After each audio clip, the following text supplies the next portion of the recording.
नमस्कार, आप देख रहे हैं 4 टीवी और आपके साथ मैं हूं प्रियंका सिंह। हमारे इस खास बुलेटिन में आप सभी का एक बार फिर से बेहद स्वागत है। बुलेटिन का आगाज अहम खबर के साथ करेंगे। रायपुर से बड़ी खबर सामने आ रही है, जहां पर उप मुख्यमंत्री अरुण साव ने एक बार फिर पीएससी घोटाले को लेकर कांग्रेस पर बड़ा हमला बोला है। उन्होंने कहा कि सीबीआई की जांच में कई अहम तथ्य सामने आए हैं, जिसमें यह साबित होता है कि कांग्रेस के शासन में युवाओं के भविष्य के साथ खिलवाड़ किया गया। साथ ही उन्होंने कांग्रेस के नेताओं पर गंभीर आपराधिक मामलों में लिप्त होने का भी आरोप लगाया है। अरुण साव ने मांग की कि कांग्रेस को खुद अपने नेताओं के अपराधों के आंकड़े सार्वजनिक करने चाहिए। इसी के साथ ही डिप्टी सीएम ने प्रधानमंत्री फसल बीमा योजना के बेहतर क्रियान्वयन के लिए छत्तीसगढ़ को मिले राष्ट्रीय पुरस्कार पर खुशी जताई और इसे सुशासन की दिशा में एक बड़ी उपलब्धि बताया। निश्चित रूप से ये बताता है कि हमारी सरकार बनने के बाद हमने किसानों की तरक्की और बेहतरी के लिए लगातार काम किया है। किसानों को फसल बीमा योजना का ज्यादा से ज्यादा लाभ मिले और किसानों को फसल के नुकसान होने पर उन्हें कोई नुकसान ना हो और फसल बीमा योजना का लाभ हर एक किसान तक पहुंचे, ये हमारी सरकार की प्रतिबद्धता है। मैं सभी अधिकारी कर्मचारियों को इस उपलब्धि के लिए बहुत बधाई और शुभकामनाएं देता हूं। किसान भाइयों को बहुत बधाई और शुभकामनाएं देता हूं। निश्चित रूप से चलिए आगे बढ़ेंगे। छत्तीसगढ़ की राजधानी रायपुर में आज एक विशेष आध्यात्मिक और सांस्कृतिक आयोजन देखने को मिला। महर्षि दयानंद सरस्वती की 200वीं जयंती और आर्य समाज की स्थापना के 150 वर्ष पूरे होने के उपलक्ष्य में भव्य महायज्ञ का आयोजन किया गया है। मुख्यमंत्री विष्णुदेव साय ने इस मौके पर कहा कि इस आयोजन में पूरे प्रदेश और देश में संत जन और आर्य समाज के प्रतिनिधि शामिल हुए हैं। गुजरात के राज्यपाल आचार्य देवव्रत भी इस आयोजन में मौजूद रहे। इस कार्यक्रम को लेकर श्रद्धालुओं और आम लोगों में खासा उत्साह देखने को मिला।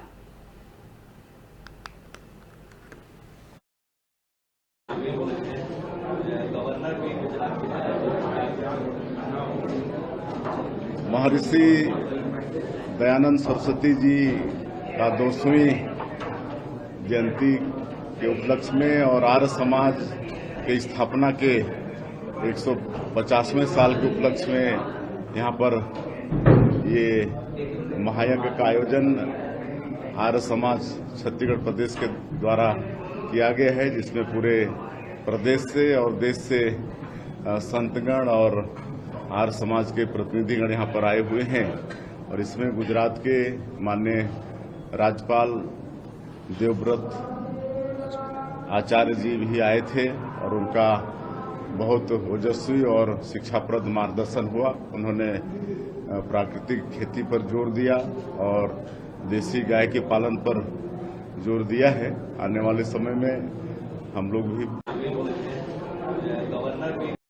छत्तीसगढ़ के जशपुर जिले के बगीचा में बीती रात चोरी की एक बड़ी वारदात सामने आई है। शातिर चोरों के गिरोह ने बीजेपी नेता के सूने मकान को निशाना बनाते हुए 1.5 किलो चांदी के सिक्कों की पोटली और लाखों रुपए की नकदी पर हाथ साफ कर दिया है।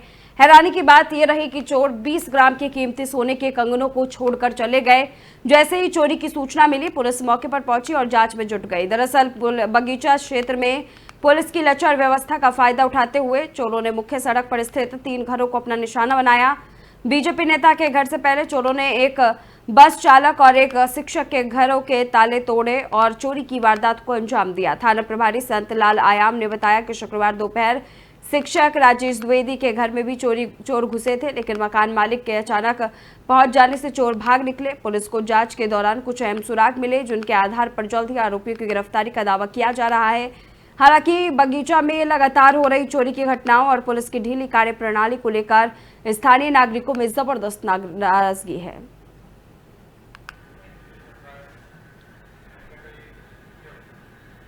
तो वहीं छत्तीसगढ़ के जांजगीर चांपा जिले के नवागढ़ थाना क्षेत्र से एक सनसनीखेज खबर सामने आ रही है। नेगुरडी कांसा गांव के पास एक युवक का शव नहर में बहता हुआ मिला, जिसे बाढ़ बचाव दल की टीम ने बाहर निकाला। मृतक की पहचान सारा गांव निवासी नरेंद्र यादव के रूप में हुई है। जानकारी के मुताबिक शनिवार रात रायपुर 112 की मदद से जांजगीर कमांडेंट को सूचना दी गई थी, लेकिन अंधेरा होने के कारण रात में तलाश नहीं हो सकी।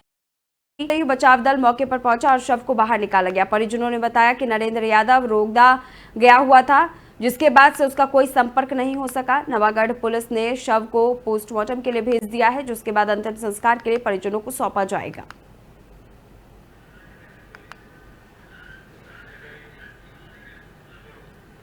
और वहीं छत्तीसगढ़ के बलरामपुर जिले में महिला सशक्तिकरण की दिशा में बीजेपी सरकार ने एक और कदम बढ़ाया है। राजपुर जनपद पंचायत के ग्राम पंचायत बूढ़ा बगीचा में जिले का पहला महतारी सदन भवन बनाया जाएगा, जिसकी लागत 24,70,000 रुपए तय की गई है। शनिवार को इस भवन के निर्माण के लिए विधि विधान से भूमि पूजन किया गया। इस मौके पर सामरी विधायक उद्देश्वरी पैकरा, बीजेपी जिला महामंत्री संजय सिंह, जनपद अध्यक्ष विनय भगत और जनपद उपाध्यक्ष आकाश अग्रवाल मौजूद रहे। कार्यक्रम के दौरान विधायक उद्देश्वरी पैकरा ने प्रधानमंत्री नरेंद्र मोदी की गारंटी और छत्तीसगढ़ की विष्णुदेव साय सरकार की योजनाओं की सराहना करते हुए कहा कि ये भवन महिलाओं को आत्मनिर्भर और संगठित बनाने की दिशा में एक बड़ी पहल साबित होगी।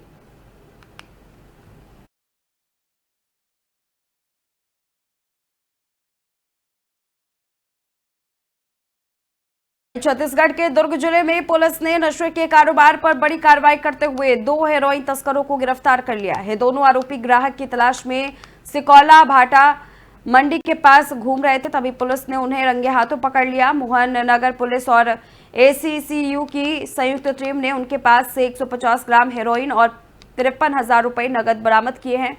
जब्त की गई हेरोइन की अनुमानित बाजार कीमत करीब 12 लाख रुपए है। पकड़े गए आरोपियों की पहचान पंजाब के फिरोजपुर निवासी गुरुदेव सिंह और अमृतसर के तालवंडी गांव निवासी राजविंदर सिंह उर्फ लड्डू के रूप में हुई है, जो इस वक्त भिलाई के वैशाली नगर में रह रहे थे। पुलिस पूछताछ में दोनों ने कबूला कि वे ये चिट्ठा पंजाब से लाकर दुर्ग में बेचने की फिराक में थे। ये पूरी कार्रवाई दुर्ग पुलिस के नशे के खिलाफ चल रहे अभियान के तहत हुई।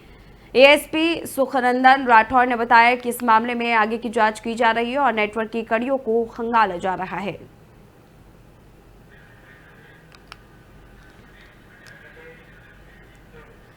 तो वही छत्तीसगढ़ के धमतरी जिले में जमीन की धोखाधड़ी का एक बड़ा मामला सामने आया है, जहां 2 अलग अलग मामलों में 5 लोगों को गिरफ्तार किया गया है। आरोपियों ने दूसरे की कृषि भूमि को अपना बताकर लाखों रुपए में बेच डाला। पुलिस ने इन मामलों में कार्रवाई करते हुए उन्हें जेल भेज दिया है। पहला मामला मगरलॉर्ड थाना क्षेत्र के पाहंदा गांव का है, जहां शोभित उर्फ सुखलाल साहू ने ग्राम सोनेवरा के सुखलाल रावत की ऋण पुस्तिका में कूट रचना कर उसकी जमीन 19 लाख रुपए में बेच दी। इस मामले में पहले से गिरफ्तार शोभित साहू के 2 बेटे बीरबल और पोषण साहू और उनकी बहू सावित्री साहू को भी अब गिरफ्तार कर जेल भेज दिया गया है। वही दूसरा मामला कुरूद थाना क्षेत्र से जुड़ा हुआ है, जहां रायपुर निवासी लिक्यन वॉल्टर उर्फ समारू वर्मा ने खपरी गांव के किसान समारू राम वर्मा की फर्जी ऋण पुस्तिका बनवाकर जमीन बेचने का सौदा किया। आरोपी ने अनारुल हसन से 3 लाख रुपए ले लिए। इस मामले में लिक्यन वॉल्टर और मुकेश साहू को पुलिस ने गिरफ्तार कर जेल भेज दिया। मगरलोड ने लिखित शिकायत प्राप्त हुई थी कि व्यक्ति जो है कि किसी के ज़मीन को फर्जी तौर पर अपना ज़मीन बताकर बाकायदा ऋण पुस्तिका अपने नाम कराकर किसी को बेचने का प्रयास किया जा रहा था, जिस पर से जो शोभित साहू जो व्यक्ति है जिसने अपना ऋण पुस्तिका फर्जी नाम से बनवाया था, जिसे गांव के व्यक्ति को बेचने का प्रयास कर रहा था और उसकी रजिस्ट्री करवाने का प्रयास था और रजिस्ट्री हो भी चुकी थी, जिस पर से जो रजिस्ट्री करता था और जो जिसके नाम से रजिस्ट्री हुई ज़मीन, उसको कुछ दिनों बाद इसकी जानकारी हुई कि उक्त ज़मीन इनका नहीं है, अन्य किसी व्यक्ति का है, जिस पर से थाने में शिकायत हुई थी, जिसमें थाना में अपराध कायम किया गया था। अपराध क्रमांक 314/24 कायम किया गया था और इसमें विवेचना की जा रही थी, जिस पर से मुख्य आरोपी शोभित साहू को दिनांक 23/3/25 को रिमांड पर भेजा गया था और साथ ही साथ उनके अन्य जो आरोपी हैं। तो वहीं छत्तीसगढ़ के दुर्ग जिले से एक बड़ी खबर सामने आ रही है। कुम्हारी थाना क्षेत्र में हुई हत्या की गुत्थी पुलिस ने महज 24 घंटे के अंदर सुलझा ली है। हत्या की इस वारदात में पुलिस ने आरोपी को गिरफ्तार कर लिया है। दरअसल मामूली गाली गलौज से नाराज एक युवक ने 55 वर्षीय बुजुर्ग की चाकू मारकर हत्या कर दी थी। ये वारदात उस समय हुई जब बुजुर्ग अपने घर पर आराम कर रहा था। आरोपी ने घर में घुसकर ताबड़तोड़ चाकू से हमला कर दिया और वारदात के बाद फरार हो गया। पुलिस ने सीसीटीवी फुटेज और स्थानीय लोगों से पूछताछ के आधार पर आरोपी की पहचान की और फिर उसे गिरफ्तार कर लिया। इस पूरे मामले में पुलिस की त्वरित कार्रवाई की हर कोई सराहना कर रहा है। 17 और 18 अप्रैल के मध्य रात्रि में एक घटना हुई थी कुम्हारी थाना क्षेत्र अंतर्गत रामपुर चौराहा गांव में, जहां एक अधेड़ उम्र का व्यक्ति था भागवत मार्कंडे नामक, जिसकी किसी ने धारदार हथियार का प्रयोग करके उसको घायल किया था। बाद में वो हॉस्पिटलाइज हुआ था, जहां पर डॉक्टरों ने उसको मृत घोषित कर दिया गया। डॉक्टर के मेमो पर पुलिस में ये जब रिपोर्ट आई तो पुलिस ने अपने सारे टीम को एक्टिव किया। थाना की टीम, खुर्सीवार की टीम और एसीसीयू की टीम जो है एक्टिव होकर के जो भी संभावित जगह हो सकता है, जहां जहां सीसीटीवी फुटेज हो सकते हैं, जहां रोड रास्ता हो सकता है, वहां पर लोगों से पूछताछ भी की और फुटेज भी खंगाला गया। तो जो घटना दरमियान जो समय था, 11:15 से लेकर के 12:40 के बीच का जो समय था, उस बीच में एक लड़का जो है सीसीटीवी फुटेज से होता हुआ निकला, जिसके हाथ में चाकू लहरा रहा था। उस लड़के का जब पहचान कराया, 17 और 18 अप्रैल के मध्य रात्रि में एक घटना हुई थी। वहीं धमतरी में ई रिक्शा और डीजल ऑटो चालक के बीच में जगह को लेकर के लंबे समय से चला आ रहा विवाद अब खुलकर के सामने आ गया है।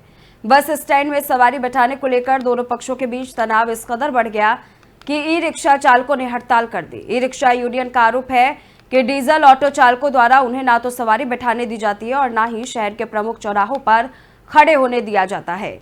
इसको लेकर रोज विवाद की स्थिति बनती। जानकारी मिलते ही तहसीलदार सूरज बंछौर मौके पर पहुंचे और हड़ताली चालकों की बात सुनकर उन्हें बस स्टैंड पर अलग से निर्धारित स्थान देने का आश्वासन दिया है। प्रशासन की इस पहल से फिलहाल विवाद शांत हो गया है।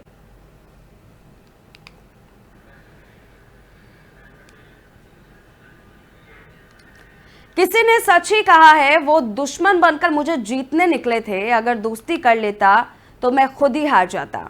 ये शायरी आज की अंतर्राष्ट्रीय राजनीति की सच्चाई को बयां करती है, खासकर बांग्लादेश और पाकिस्तान के बीच बदलते रिश्तों को लेकर। बांग्लादेश में सत्ता परिवर्तन के बाद अंतरिम सरकार के प्रमुख सलाहकार के रूप में मोहम्मद यूनुस की भूमिका ने कई सवाल खड़े किए हैं, क्योंकि बांग्लादेश के कार्यवाहक सरकार मोहम्मद यूनुस ने पाकिस्तान से मुआवजे और आधिकारिक माफी की मांग रखती है। ये मांग न सिर्फ ऐतिहासिक अन्याय को याद दिलाती है, अब देखना यह होगा कि क्या पाकिस्तान इन मांगों को मानकर नए रिश्तों की शुरुआत करता है। तो आखिर क्यों और किस लिए मुआवजे की मांग की जा रही है, जानने के लिए हमारी इस रिपोर्ट को देखिए। दरअसल पाकिस्तान की विदेश सचिव आमना बलोच ने बांग्लादेश की राजधानी ढाका में बांग्लादेश के विदेश सचिव मोहम्मद जसीमुद्दीन के साथ औपचारिक बैठक की और इसके अलावा उन्होंने विदेशी मामलों के सलाहकार और मुख्य सलाहकार के साथ भी अलग अलग मुलाकात की। दरअसल दोनों देशों के रिश्तों में शुरू होने वाले नए अध्याय के बाद पहली औपचारिक बातचीत में जहां इन दोनों के बीच अनसुलझे ऐतिहासिक मुद्दों पर चर्चा हुई, तो वहीं आपसी संबंधों को मजबूत बनाने के उपायों पर भी विचार विमर्श किया गया। बांग्लादेश के विदेश सचिव जसीमुद्दीन ने बैठक खत्म होने के बाद एक प्रेस कॉन्फ्रेंस में बताया कि बांग्लादेश ने पाकिस्तान से स्वाधीनता यानी 1971 से पहले के मुआवजे के तौर पर 4.32 बिलियन यानी 432 करोड़ डॉलर देने की मांग की है। लेकिन क्या पाकिस्तान इस हालात में है कि वह इन मांगों को मांग ले, क्योंकि जिस हालात में अभी उसकी अर्थव्यवस्था है उससे ऐसा प्रतीत होता है कि यह संभव नहीं है। फिर क्या बांग्लादेश पीछे हट जाएगा और अपनी मांगों से और अपने इतिहास को भूल जाएगा? लेकिन ऐसा करना उन शहीदों के साथ धोखा नहीं होगा जिन्होंने बांग्लादेश के लिए हंसते हंसते अपने प्राण न्योछावर कर दिए थे, क्योंकि कहा गया है कि इतिहास उस आईने की तरह होता है जिससे लोगों को हमेशा सीख मिलती है। बांग्लादेश ने बैठक पाकिस्तान बांग्लादेश को उसके हिस्से के 4.3 अरब डॉलर यानी 36,000 करोड़ रुपए या 52,000 करोड़ टका का भुगतान करे। इसके साथ ही उसने कहा कि पाकिस्तान साल 1970 में आए चक्रवात के वक्त बांग्लादेश की मदद के लिए मिले $200 मिलियन यानी करीब 2400 करोड़ टका का भी भुगतान करे। वहीं दूसरी ओर स्टेट बैंक ऑफ पाकिस्तान के आंकड़ों के मुताबिक पाकिस्तान का विदेशी मुद्रा भंडार करीब 15.75 अरब डॉलर है। यानी बांग्लादेश की मांग पूरी करने की स्थिति में पाकिस्तान को अपने विदेशी मुद्रा भंडार का 1/4 से ज्यादा हिस्सा खर्च करना होगा। इसके अलावा बैठक में ढाका ने साल 1971 के मुक्ति युद्ध के दौरान बांग्लादेश पर हुए अत्याचारों के लिए औपचारिक रूप से माफी मांगने का मुद्दा भी उठाया है। हालांकि पाकिस्तान ने इस मुद्दे पर सार्वजनिक रूप से कुछ भी नहीं कहा है। पाकिस्तान से माफी की मांग क्यों? इसके पीछे है गहरी और ऐतिहासिक कहानी। भारत का बंटवारा, पाकिस्तान 2 हिस्सों में बटा। पूर्वी पाकिस्तान को नहीं मिला बराबरी का दर्जा। पाकिस्तान की सेना ने चलाया ऑपरेशन सर्चलाइट। ढाका और अन्य क्षेत्रों में किया भारी नरसंहार। अब आपके मन में उठ रहे सवालों के जवाब की तरफ चलते हैं कि आखिर बांग्लादेश ने पाकिस्तान से माफी की मांग क्यों की है। इसके पीछे की कहानी गहरी और ऐतिहासिक है। बात है 1947 की, जब भारत का बंटवारा हुआ और पाकिस्तान 2 हिस्सों में बटा।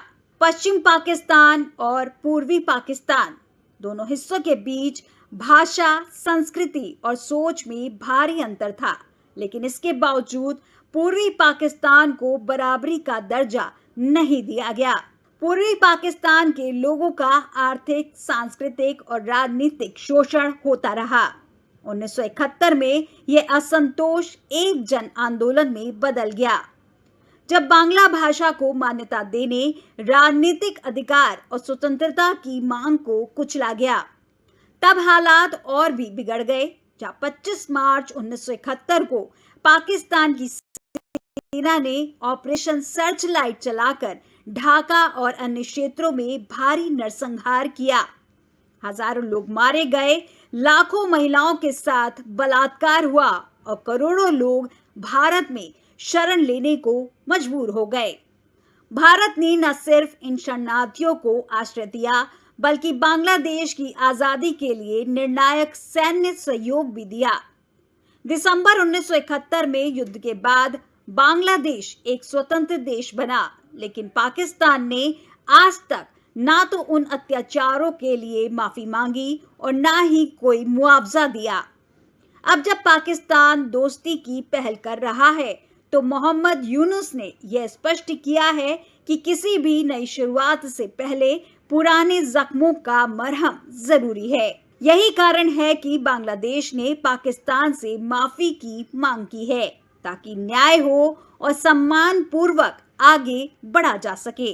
वहीं अगर 36,000 करोड़ रुपए के मुआवजे की बात करें, तो यह सिर्फ 1971 के युद्ध में हुए अत्याचारों तक सीमित नहीं है। दरअसल यह मांग 1970 में आए भयानक चक्रवाती तूफान से जुड़ी एक और बड़ी अनदेखी पर आधारित है।